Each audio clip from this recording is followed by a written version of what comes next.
Hello everyone, आज हम पढ़ेंगे क्लास 12 का चैप्टर मैग्नेटिज्म। इस चैप्टर में हम बात करेंगे मैग्नेटिक फील्ड के बारे में, मैग्नेटिक फोर्स के बारे में, किस तरीके से मैग्नेटिक फोर्स इफेक्ट करता है आपका इलेक्ट्रिक मूविंग चार्ज के ऊपर, वो चीज यहाँ पे हम समझेंगे। चलिए स्टार्ट करते हैं आज का lecture with discovery of magnet. सबसे पहले हम बात करते हैं डिस्कवरी ऑफ मैग्नेट। तो जो हम मैग्नेट पढ़ते हैं, मैग्नेटिज्म, मैग्नेटिक फील्ड, तो ये सब क्या है, मैग्नेट से तो रिलेटेड है। इसकी डिस्कवरी कैसे हुई? ठीक है, तो हुआ क्या था, 1400 ईयर्स अगो, बहुत साल पहले, आपका एक शेपर्ड हुआ करता था, दैट वाज मैग्नस। उसका नाम मैग्नस था। और जहां पे जगह की बात कर रहे हैं ऑफ मैग्नीशिया, ठीक है, ये मतलब आपका तुर्की की साइड एरिया आता है, वहां पे मैग्नीशिया जगह पे आपका एक मैग्नस करके एक शेपर्ड हुआ करता था। वहां पे क्या ग्रासलैंड है बहुत सारे, तो लोग क्या होता है वहां पे शेपर्ड से तो ज्यादातर अपना क्या भेड़ बकरी चलाते हैं। वो सुबह निकल जाएंगे, जर्मन शेपर्ड सब सुने होंगे, तो जर्मन शेपर्ड डॉग एक दो छोड़ दिए जो उनकी टेक केयर करेंगे, और अपना जाके पहाड़ के किनारे बैठ के अपना कहीं ऊंची जगह पे जाके बैठ के आराम से देखते रहेंगे, या लेट जाएंगे, सो जाएंगे, थोड़ा नींद ले लेंगे। तो इस तरीके से था, मैग्नस जाता था डेली और जाता था आराम से, अपनी भेड़ बकरियां घुमा के आता था। अब एक दिन क्या हुआ, वो ऐसे चढ़ते चढ़ते एक जगह पे हाईएस्ट पॉइंट पे जाके बैठ गया। उसके पास क्या था, जो स्टिक होती है भेड़ बकरियों को चलाने के लिए, तो वो क्या था, आयरन की थी, उसमें आयरन लगा हुआ था। अब हुआ क्या, जनरली क्या, आप रेस्ट कर रहे हो तो आपने स्टिक को छोड़ दिया, नीचे रख दिया। अब वो स्टिक क्या हुआ, जब उसने रखा तो स्टिक क्या हुआ, वो चिपक गई पत्थर पे और वो स्टैंड खड़ी रह गई, गिरी नहीं। मतलब जैसे होता है आप लकड़ी आपने छोड़ दिया तो गिर जाएगी, है ना, वो चिपकी हुई है, वो खड़ी रहेगी। अब उसे ये देख के डर क्या हो गया, क्योंकि ये तो एक अलग ही अजूबा हो गया हमारे लिए कि आपने स्टिक रखी, कोई चीज गिरने वाली थी, गिरी नहीं, वो खड़ी रहेगी, लिविंग थिंग की तरह एक्ट करने लगी, वो तो डर गया। फिर उसने देखा, खींचा तो निकल गई थोड़ी सी देर बाद कि यार ये तो हाँ है। फिर उसने रखा तो रॉक्स पे रखने पे वो चीज स्टिक क्या है, प्रॉपर एक फोर्स था, वो अट्रैक्शन से खींच रहा था। लेकिन जब नॉर्मल ग्रास पे रखा था तब कुछ नहीं हो रहा था। तो उसने फिर देखा, अब उसके बाद क्या हुआ, उसने ऐसी इग्नोर किया। फिर उसने देखा तो उसने देखा कि चप्पल जो है उसकी, स्लीपर जो है, उस पर जो कीले ठुकी हुई हैं, वो कीले भी चिपका रही है उस रॉक से साथ। मतलब अगर रॉक पे पैर रख रहा है तो चिपक रही है कीले, पैर थोड़ा भारी भारी सा लग रहा है। तो उसने क्या देखा, उसने बोला ये स्पेशल टाइप के रॉक्स हैं। पहले तो डर गया वो, उसने थोड़ा समझा कि ये स्पेशल टाइप के रॉक्स हैं और ये पर्टिकुलर किसी चीज को खींच रहे हैं। और वो चीज थी आयरन, जो उसकी आपकी लकड़ी में लगी हुई थी और आपके सैंडल में लगी हुई थी, जो इन आयरन को ही खींचने वाले पर्टिकुलर टाइप के रॉक्स हैं। अब वो चीज किसने ढूंढी, मैग्नस ने। कहाँ का था, मैग्नीशिया का था। तो कहा, अब किसी को भी नहीं पता, बुक्स में डिफरेंट जगह पे अलग अलग स्टेटमेंट्स है। कुछ लोग बोलते हैं कि भैया मैग्नस के नाम पे रख दिया गया मैग्नेट, मैग्नस के नाम पे भी मैग्नेट, या फिर मैग्नीशिया में पाया गया तो वहां के नाम से रख दिया मैग्नेट। बेसिकली मैग्नेटाइट रखा था पत्थर का नाम, जो रॉक्स थे उनका नाम रखा गया था मैग्नेटाइट। बाद में ये जाके जब ये छोटा करने लगे तो इसका मैग्नेटाइट से किस में कन्वर्ट हो गया, मैग्नेट में कन्वर्ट हो गया, तो ये बाद में बन गया मैग्नेट। तो इस तरीके से इसकी डिस्कवरी थी। तो एक शेपर्ड थे, वो अपनी जो वो थी शीप थी, उनको घुमाने लेके गए, उन्होंने यहाँ पे एक डिस्कवरी करी कि कुछ स्पेशल टाइप के पत्थर हैं जो आयरन मेटल को अपनी तरफ अट्रैक्ट करते हैं। उन्हें क्या नाम दे दिया गया, magnetite. Later it was converted to magnet. तो आज हम मैग्नेट इसी के ऊपर पढ़ते हैं। इसके ऊपर बहुत ज्यादा रिसर्च हुई और लिटरली ग्राउंड ब्रेकिंग रिसर्च थी। आज की डेट में हम इलेक्ट्रिसिटी जो प्रोड्यूस करते हैं वो भी मैग्नेटिज्म का ही रोल आता है वहां पे। बहुत सारे आज आप मोटर्स देखेंगे, ठीक है, डायनामोस देखेंगे, इवन आपके घर में बहुत सारी चीजें जैसे डोर स्टॉपर है वो भी मैग्नेट्स के होते हैं, हर क्लोजर्स हो गए, बहुत सारी चीजें आपके मैग्नेट्स की जगह इन मैग्नेट्स की हेल्प से ही काम कर रहे हैं, है ना। तो ये बहुत इंपॉर्टेंट पार्ट बन चुका है। आज की डेट में आप आसपास देखेंगे तो मैग्नेट मिलेगा ही मिलेगा, ठीक है। तो ये तो थी मैग्नेट की डिस्कवरी। अब जो मैग्नेट है, जो मैग्नेट फिनोमेना क्रिएट कर रहा है, उसे कहा गया मैग्नेटिज्म। उसे क्या कहा गया, मैग्नेटिज्म। इस चैप्टर में हम बात करेंगे कि मैग्नेटिज्म का इफेक्ट चार्ज पे कैसा होता है, मैग्नेटिज्म का इफेक्ट चार्ज पे कैसा होता है। अच्छा, हमने इलेक्ट्रोस्टैटिक पढ़ा है। इलेक्ट्रोस्टैटिक में हमने पढ़ा था कि अभी आपने क्या है, इलेक्ट्रिक फील्ड दे दी, तो इलेक्ट्रिक फील्ड में अगर आप चार्ज रख दोगे तो इलेक्ट्रिक फील्ड उसको खींच के ले जाएगी अपने साथ विद अ फोर्स QE। ठीक है, ये तो हमने पढ़ा था। इसी तरीके से जो मैग्नेट है अपने आसपास, जैसे इलेक्ट्रिसिटी अपने आसपास क्या करती है, एक चार्ज जो है अपने आसपास इलेक्ट्रिक फील्ड क्रिएट करता है, मैग्नेट अपने आसपास क्या करती है, मैग्नेटिक फील्ड क्रिएट करती है। और मैग्नेटिक फील्ड है आपकी B, उसे किससे रिप्रेजेंट किया जाता है, B से। इलेक्ट्रिक फील्ड को हम E से रिप्रेजेंट करते हैं, मैग्नेटिक फील्ड को हम किससे करेंगे, B से। तो मैग्नेटिक फील्ड होती है हमारी B से रिप्रेजेंट। तो जो आपका मैग्नेटिज्म है वो हम बात करेंगे चार्ज के ऊपर कैसे इफेक्ट करता है। तो मैग्नेटिक फील्ड हमारी B, हमने रख दिया चार्ज, सिंपल चार्ज रख दिया। तो जैसे इलेक्ट्रिक फील्ड आती थी तो वो चार्ज को मूव करा देती थी, लेकिन यहाँ पे कोई मूवमेंट ही नहीं है ना। तो देखा गया जो नेचर है आपका मैग्नेटिज्म का, वो क्या करता है, फोर्स क्रिएट करता है मूविंग चार्ज पे। बस अगर आप इसको, ये जो मैग्नेटिक फील्ड आ रही है इसको आप मूव करा दो तो इसमें फोर्स लगना स्टार्ट कर देगा। ठीक है, तो हमें यहाँ पे एक चीज समझनी है, कि नेचर ऑफ मैग्नेटिज्म जो होता है, एक स्टेटमेंट है, नेचर ऑफ मैग्नेटिज्म, जो नेचर होता है मैग्नेटिज्म का, is to apply force on a moving charge,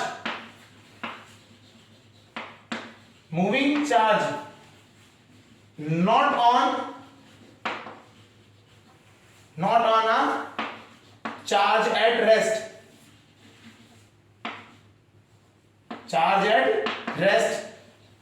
like electric field या इलेक्ट्रोस्टैटिक्स जिसे हम कहते हैं।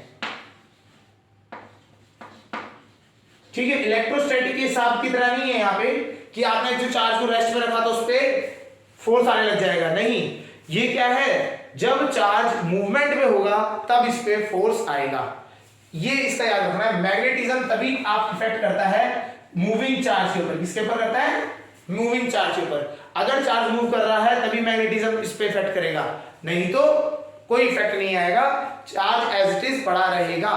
क्लियर हो गया। तो ये एक इंपॉर्टेंट स्टेटमेंट हमारे लिए बन गई। अब इसके ऊपर हुए एक्सपेरिमेंट्स। क्या किसके लिए हुए experiment, to find magnetic force. ठीक है, अब मैग्नेटिक फोर्स को निकालने के लिए कितना मैग्नेटिक फोर्स लगता है, उसको निकालने के लिए एक्सपेरिमेंट्स हुए। तो magnetic force on a moving charge, force on a moving charge, एक मूविंग चार्ज के ऊपर मैग्नेटिक फोर्स कैसा लगता है, कितना लगता है, उसको समझने के लिए हम बात करते हैं कैसे हुआ। ठीक है, तो हमें ये चीज समझ आ गई थी कि एक मूविंग चार्ज के ऊपर ही मैग्नेटिक फोर्स लगता है, रेस्ट पे चार्ज रख दोगे तो नहीं होगा। तो इन्होंने क्या किया, इन्होंने एक सेटअप बना दिया साइंटिस्ट लोगों ने कि एक, अगर हम देखो आपको थोड़ा सा यहाँ साइन कन्वेंशन समझ लेते हैं। अगर हम क्रॉस बना रहे हैं, इसका मतलब क्या है, वो चीज अंदर जा रही है, इनसाइड द सरफेस। और अगर हम सर्कल बना रहे हैं, इसका मतलब है आउटसाइड द सरफेस। ये चीज याद रखना, ये बहुत इंपॉर्टेंट काम आएगा यहाँ पे। ठीक है, तो हमने क्रॉस बनाए हैं तो इसका मतलब क्या है, कोई चीज अंदर जाएगी, तो वो क्या जा रही थी, मैग्नेटिक फील्ड। मैग्नेटिक फील्ड बनाना इतना हार्ड नहीं है, इजी है। मैग्नेट्स रखे, आपने मैग्नेटिक फील्ड क्रिएट कर दी, एक साइड नॉर्थ पोल एक side south pole, magnetic field create हो गई। तो उन्होंने क्या किया, मैग्नेटिक फील्ड बनाई। फील्ड बनाने के बाद चार्ज को मूव कराना स्टार्ट किया, एक चार्ज रखा, इसको मूव कराना स्टार्ट किया हर डायरेक्शन में। ठीक है, तो हर डायरेक्शन में इन्होंने मूव किया, तो इन्हें एक ऐसी लाइन मिली जिस डायरेक्शन में आप मूवमेंट करोगे उस डायरेक्शन में क्या होगा, फोर्स का इफेक्ट कितना होगा, जीरो होगा। मतलब वो क्या था, वो था अंदर को। जब आप चार्ज को भी अंदर को मूव करोगे, या फिर आप कह सकते हो जिस डायरेक्शन में मैग्नेटिक फील्ड है उसी डायरेक्शन में आप मूवमेंट दिखा दोगे, तो फोर्स कितना हो जाएगा, जीरो। इन्होंने ये चीज फाइंड की, सबसे पहली फाइंडिंग ये थी। ठीक है, आपको मेजरली फॉर्मूला इसमें यूज करना है, तो फॉर्मूला के बस बेसिकली हम आपको बता रहे हैं कि किस तरीके से चीजें हुई हैं। ठीक है, पहला पॉइंट ये था, अगर मैग्नेटिक फील्ड और वेलोसिटी सेम डायरेक्शन में होगी तो क्या होगा, फोर्स जीरो होगा। ये फोर्स जो है ये है आपका मैग्नेटिक फोर्स, कौन सा है, मैग्नेटिक फोर्स जीरो होगा। पहला पॉइंट हमारा ये कहता है। ठीक है, तो इन्हें एक चीज समझ आ गई कि भैया मैग्नेटिक फील्ड और वेलोसिटी ऑफ चार्ज सेम नहीं होनी चाहिए। ठीक है, सेकंड चीज, अब इन्होंने क्या किया, उसको मूवमेंट दिखाने लगे, एंगल्स पे डालना स्टार्ट कर दिया। जब एंगल्स पे किया तो उसमें फोर्स लग रहा था, जब एंगल्स पे फोर्स कर रहे थे तो फोर्स लग रहा था, और जो फोर्स लग रहा था वो म्यूचुअली परपेंडिकुलर था किसके, मैग्नेटिक फील्ड और वेलोसिटी के।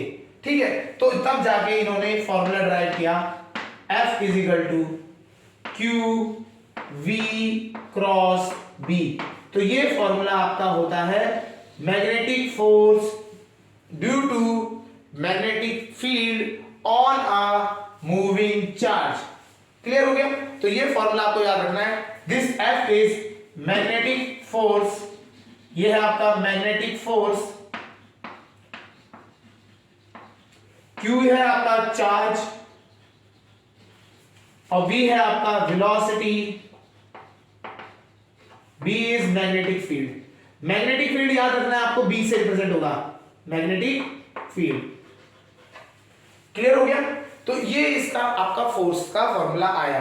तो कभी भी एक कोई भी चार्ज आप रखेंगे मैग्नेटिक फील्ड में, मूविंग चार्ज याद रखना है, मूविंग वेलोसिटी पे, तो इसके वजह से आपको एक फोर्स फील्ड होगा जो कि क्या होगा, it will be equal to F is equal to Q V cross B. This is vector product cross वाला। क्लियर हो गया? समझ आ गया होगा? तो फोर्स का फॉर्मूला आपको समझ आ गया, इसको हम यहां लिख लेते हैं। हमारा फोर्स का फॉर्मूला हो गया F is equal to Q V cross B. ठीक है, ये हमारा फॉर्मूला हो गया। अब इससे हम देखते हैं रिजल्ट्स हमारे को क्या क्या मिलते हैं, इससे हमारे को रिजल्ट्स क्या क्या मिलते हैं, हमने इससे क्या क्या चीजें सीखी। बेसिकली एक्सपेरिमेंट किया था तब हमने डिराइव किया। अब हम बात कर रहे हैं लर्निंग के पर्पस से कि हमें क्या क्या सीखने को मिलता है। पहली चीज, सबसे पहला, इसमें इफ वेलोसिटी इज जीरो, अगर आप रेस्ट पे रख रहे हैं, velocity is equal to zero, या फिर कह सकते हैं हम चार्ज एट रेस्ट, फोर्स कितना हो जाएगा, implies that force will be equal to zero. सीधी बात है, अगर वेलोसिटी जीरो हो जाएगी तो चार्ज क्या रेस्ट पे आ जाएगा, और फोर्स क्या है आपका, जीरो हो जाएगा। Second, if magnetic field is zero, magnetic field ही नहीं है, magnetic field equal to zero, इससे भी क्या इंप्लाई होता है, force will be equal to zero. Clear? तो अगर मेरे को मैग्नेटिक फील्ड भी मेरे को जीरो है, कहीं पे अगर चार्ज मूव भी करा रहा हूं और वहां मैग्नेटिक फील्ड नहीं है, तो उसमें मैग्नेटिक फोर्स कितना लगेगा, जीरो। थर्ड, चार्ज ही अगर जीरो है, if charge is equal to zero, force is equal to zero. Clear हो गया? हाँ या ना? समझ आ गया होगा? ठीक है, ये 3 पॉइंट हमारे को मिल गए। अब बात आती है इसके, ये तो हो गया वेक्टर फॉर्म में, ये क्या है, वेक्टर फॉर्म में। इसी को अगर हम बात करें स्केलर फॉर्म में कन्वर्ट कर देते हैं, तो इसका मैग्नीट्यूड क्या होगा, magnitude of force, magnitude of magnetic force का क्या हो जाएगा, Q V B sine theta, Q V B sine theta. ये क्रॉस प्रोडक्ट है, इसको हटाते हैं तो ये साइन थीटा आता है। क्लियर? तो ये आपको याद रखना है, मैग्नीट्यूड कितना हो गया, साइन थीटा। तो अगर इफ, अब फोर्थ पॉइंट इससे बनता है, if angle between B and मतलब magnetic field and velocity is equal to zero, तो फोर्स कितना हो जाएगा, जीरो। मतलब बी और बी जब दोनों एक ही डायरेक्शन में होंगे, मूव करेंगे, तो फोर्स कितना हो जाएगा, जीरो। ठीक है, एंगल जो दोनों के बीच में अगर जीरो हो गया, 0 डिग्री का, तो कितना हो गया, फोर्स जीरो। इसी तरीके से सिमिलरली इफ एंगल जो है बी और बी में 180 डिग्री हो गया, मतलब मैग्नेटिक फील्ड इधर को जा रही है और चार्ज इधर को मूव करते जा रहा है, तभी भी फोर्स कितना हो जाएगा, जीरो। साइन 180 भी जीरो होता है।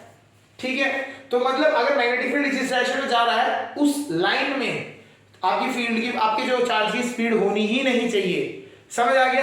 तो साइन थीटा का इसलिए इंपॉर्टेंट रोल होता है। तो इसका फॉर्मूला बन जाएगा आपका F is equal to Q V B sine theta, magnitude wise. ठीक है, तो ये मैग्नीट्यूड है। क्लियर हो गया? चलिए, समझ आ गया होगा?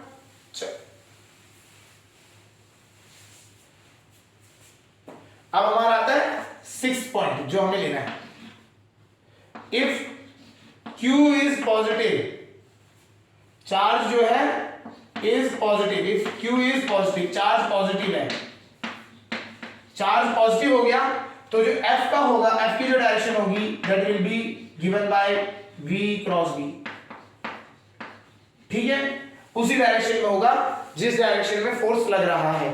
ठीक, अगर मैं इफ Q इज नेगेटिव, अगर हमने Q की वैल्यू नेगेटिव कर दी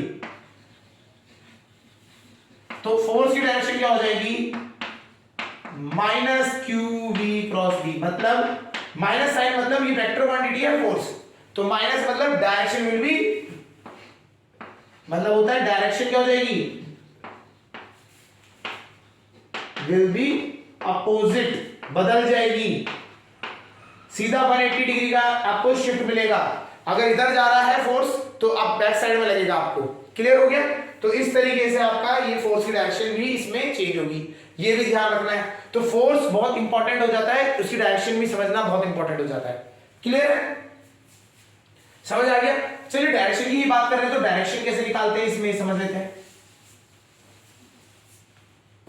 7 बात करते हैं, direction of magnetic force, direction of magnetic force किस तरीके से निकाली जाएगी डायरेक्शन ऑफ मैग्नेटिक फोर्स। ठीक है, इसके लिए हम यूज करते हैं left hand rule, Fleming's left hand rule. क्या हिसाब है इसको समझते हैं। आप लेफ्ट हैंड लेंगे अपना और आप इसमें ऐसे बिल्कुल तीनों म्यूचुअली परपेंडिकुलर फिंगर्स बना लेंगे। थंब ये हो गया आपका,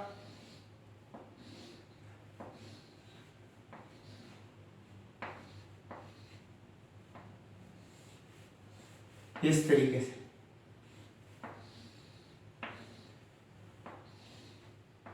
ठीक है, तो ये थंब है ऊपर, इधर और ये thumb, index finger, middle finger, ये तीनों फिंगर्स आती है। थंब आपको दिखाएगा फोर्स की डायरेक्शन, ये आपको इंडेक्स फिंगर दिखाएगा मैग्नेटिक फील्ड, मैग्नेटिक फील्ड की डायरेक्शन, और ये जो आपका मिडल फिंगर है वो आपकी दिखाएगा वेलोसिटी की डायरेक्शन। तो ये आपको ध्यान रखना है, इसको सिंपल याद रखने का, फोर्स, मैग्नेटिक फील्ड और वेलोसिटी इस तरह से दिखाया जाएगा आपका। क्लियर है? तो अगर हम बात करें तो ये आप क्या यूज करेंगे, फ्लेमिंग लेफ्ट हैंड रूल, याद रखिएगा left hand not right hand, left hand rule आप यूज करेंगे और इससे आप क्या कर पाएंगे, डायरेक्शन निकाल पाएंगे मैग्नेटिक फोर्स की। ठीक है, तो क्वेश्चन अभी करके देखते हैं, समझा देते हैं, इसमें यही को समझ लेते हैं। सपोज करिए मैग्नेटिक फील्ड जा रही है अंदर को, बोर्ड की तरफ मैग्नेटिक फील्ड जा रही है अंदर को, तो ये मैग्नेटिक फील्ड की डायरेक्शन होगी। चार्ज है हमारा प्लस का चार्ज है हमारा Q, और ये मूव कर रहा है V इधर से इस डायरेक्शन में। तो हम क्या करेंगे, आपका लेफ्ट हैंड पहले तो वो बना लेंगे फ्लेमिंग रूल वाले हिसाब से। मैग्नेट ये आपकी होती है, बीच में इंडेक्स फिंगर होती है मैग्नेटिक फील्ड, मैग्नेटिक फील्ड अंदर को, ये जो होगी ये आपकी वेलोसिटी की डायरेक्शन है, तो वेलोसिटी की डायरेक्शन, और फोर्स कहां को लग रहा है, थंब ऊपर को, तो ये आपका फोर्स की डायरेक्शन होगी। समझ आया होगा? ठीक है, कोई डाउट? चलिए अच्छा, अगर इसी में अभी हम थोड़ा सा वो नेगेटिव और पॉजिटिव वाला भी समझ लेते हैं।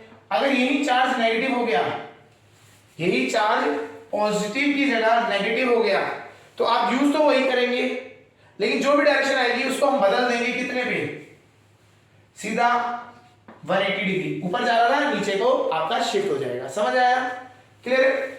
ठीक है, एक और तरीका देख लेते हैं। इस बार मैग्नेटिक फील्ड हमने बोल दिया देखो जा रही है,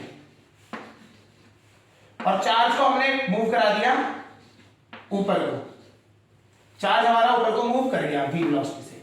अब कहां को फोर्स लग रहा है, मैग्नेटिक, वही आप बनाएंगे मैग्नेटिक फील्ड आपकी इधर को, आपको ये अब ट्विस्ट करना है हैंड को, वेलोसिटी डायरेक्शन कहां को है, वेलोसिटी डायरेक्शन ऊपर को है, तो ऊपर को शिफ्ट कर दिया। थंब आपका कहां को हो गया, अंदर को, थंब की जो डायरेक्शन है वो अंदर को, तो आपका फोर्स कहां लगेगा, अंदर को लगेगा, जाता हुआ अंदर को। क्लियर हो गया? तो आपको ये यूज करना है किसके लिए? With the for the directions of magnetic force. समझ आ गया होगा? ठीक है, अब आता है 8th पॉइंट। 8th पॉइंट भी समझ लेते हैं। अब आती यूनिट। हमारे लिए फोर्स तो चलो हमारे पास हमें पता ही था, चार्ज हमें पता ही है कूलाम होता है, वेलोसिटी हमें पता है मीटर पर सेकंड। ये मैग्नेटिक फील्ड बी की वैल्यू, बी की यूनिट क्या होती है इसकी समझते हैं। तो बी की यूनिट अगर हम निकालने लगे तो बी इज इक्वल टू कितना हो जाएगा? Force upon Q V. Sine theta भी लिखेंगे तो कोई नहीं, साइन थीटा क्या था यूनिटलेस होता है तो उसमें कोई प्रॉब्लम नहीं। तो इसकी यूनिट क्या हो गई? तो हम इसकी अगर यूनिट की बात करें तो फोर्स की यूनिट होती है न्यूटन, चार्ज की यूनिट होती है कूलाम और उसकी होती है मीटर पर सेकंड। तो यूनिट होगी आपकी मैग्नेटिक फील्ड की न्यूटन सेकंड पर कूलाम मीटर। ये हो गई। अब इतने कॉम्प्लिकेटेड नहीं करते, हम सीधा यूज करते हैं टेस्ला। हम लिखते हैं इसकी यूनिट टेस्ला, कैपिटल टी से रिप्रेजेंट किया जाता है। इसकी यूनिट होती है, यूनिट क्या बन जाती है आपकी? Tesla. Tesla in the name of the famous scientist Tesla, है ना। तो निकोलस टेस्ला के उनके नेम पे हमने ये टेस्ला यूनिट दी गई है, इसे हम बोलते हैं टी। तो ये हम टेस्ला ज्यादातर यूज करेंगे। तो मैग्नेटिक फील्ड की यूनिट क्या रहेगी? आपको टेस्ला मिलेगी। आपको ये ध्यान रखना है, क्लियर? अच्छा, ये तो हो गई एसआई यूनिट। ये कौन सी यूनिट हो गई? एसआई यूनिट है। ये सब कुछ हमने एसआई में रखा हुआ है। सीजीएस यूनिट में अगर हम बात करें, सीजीएस यूनिट में इसे कहा जाता है गॉस। इसकी यूनिट रखी गई है गॉस, ठीक है, represented by G, represented by G. तो सीजीएस में अगर हम बात करें तो इसकी यूनिट हो जाती है गॉस।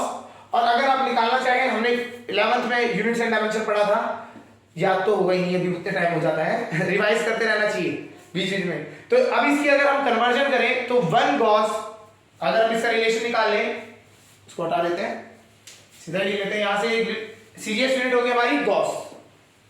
तो रिलेशन आता है 1 गॉस इज इक्वल टू 10 की पावर माइनस 4 टेस्ला।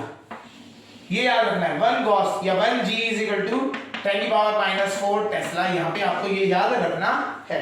कभी कभी पूछा जाता है, कभी कभी आपको यूनिट दे देगा गॉस में, तो गॉस में कन्वर्ट करके करना, अगर दे रखा है तो उसको टेस्ला में कन्वर्ट करना, तो 10 की पावर माइनस 4 से बस मल्टीप्लाई करना है आपको। समझ आ गया?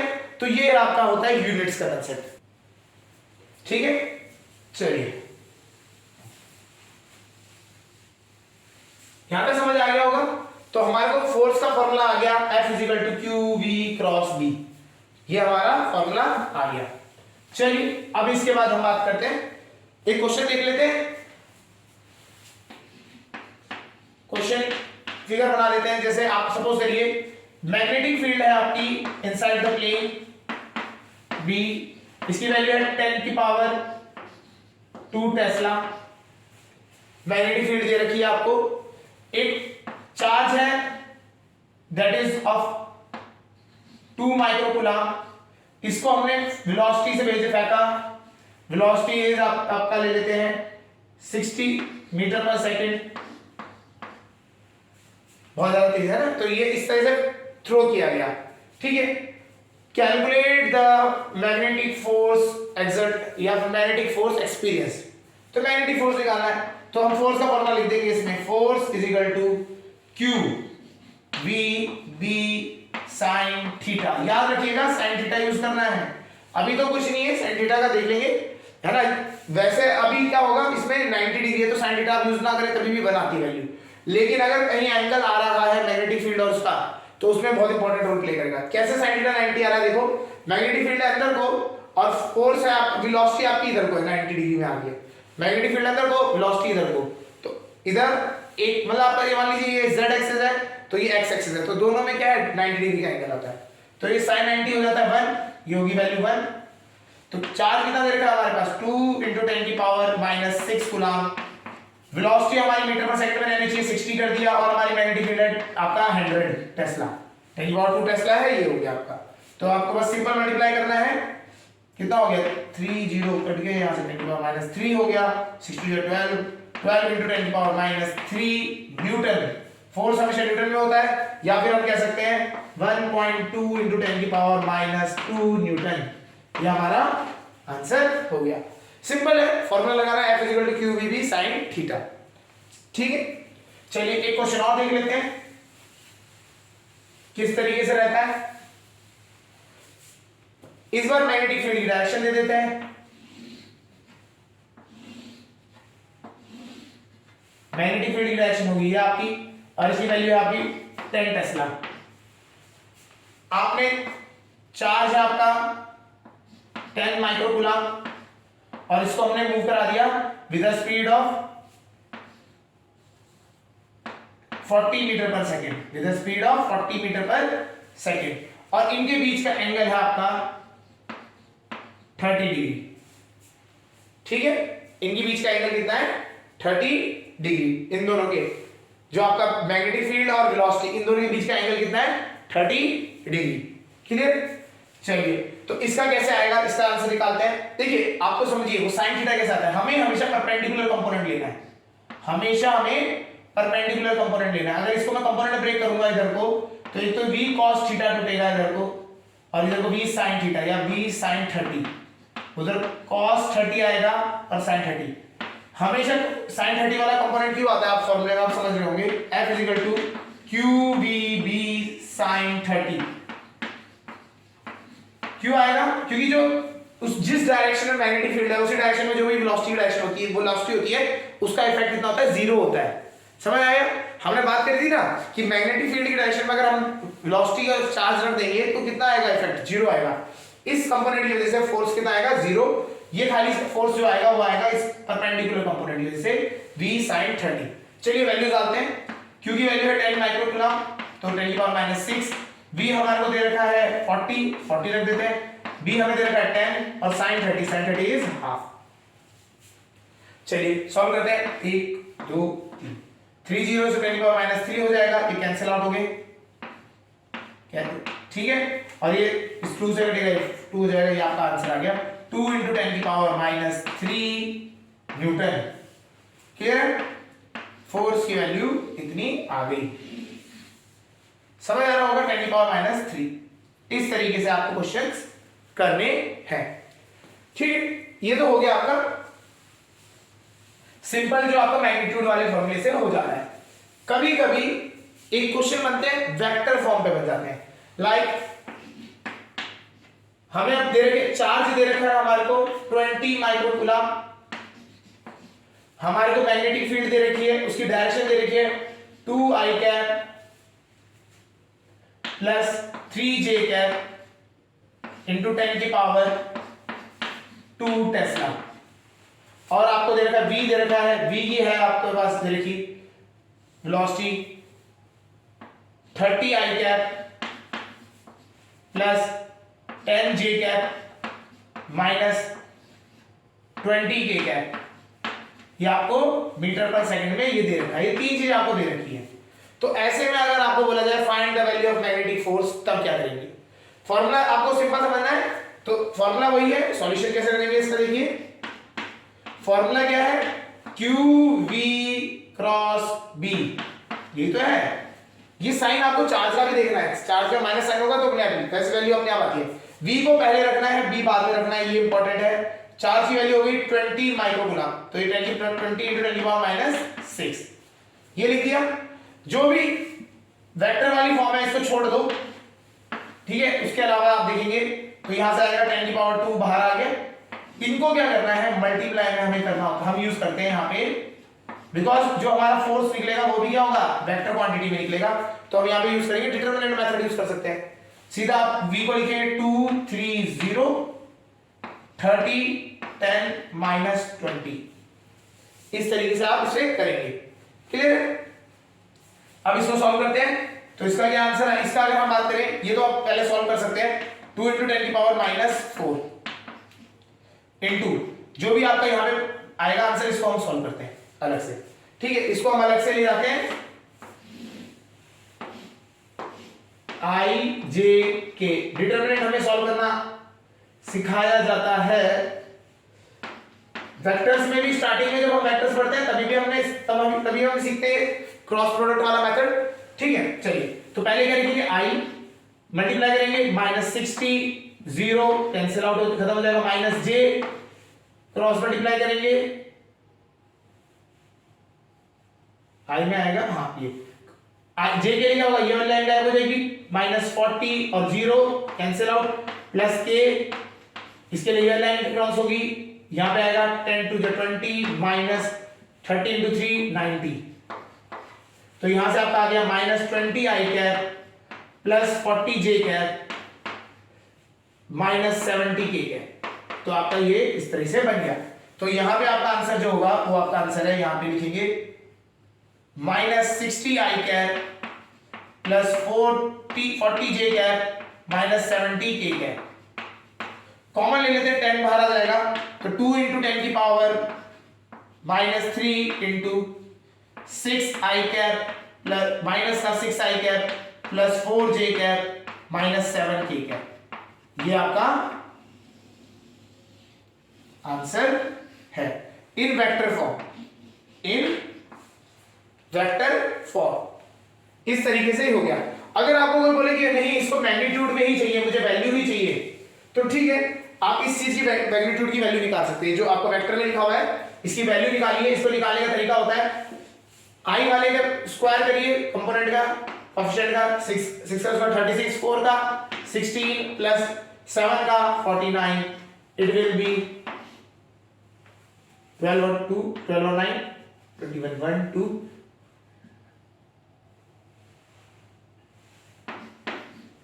ठीक है। ये हो गया आपका, तो ये इस तरीके से रह जाएगा। तो आंसर आपका इसी तरीके से आएगा।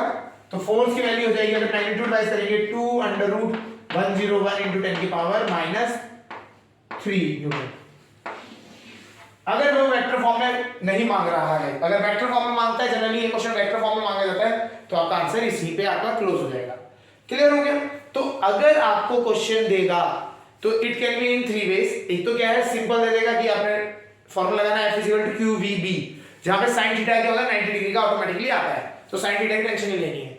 अगले वाले में जहां पे एंगल आ जाता है, तो आपको एंगल का ध्यान देना है, sin थीटा कैसे आएगा, है ना, तो थीटा का आपको एंगल देखना पड़ेगा, थीटा कितना है, ठीक है, वहां पे होती है। और थर्ड मेथड होता है वो होता है आपका in the vector form. Vector form में दे देगा आपको, इसमें क्या करना पड़ेगा, क्रॉस प्रोडक्ट, वेक्टर का थोड़ा कंसेप्ट यूज करना पड़ेगा, क्रॉस प्रोडक्ट निकालना पड़ेगा आपको। It can B determinant method, और नहीं तो आप नॉर्मल जो होता है i j k का क्रॉस प्रोडक्ट जो होता है, हमें वो उस तरह से भी कर सकते हैं। क्लियर हो गया, समझ आ गया होगा। तो इस तरीके से आपको क्वेश्चंस करने हैं।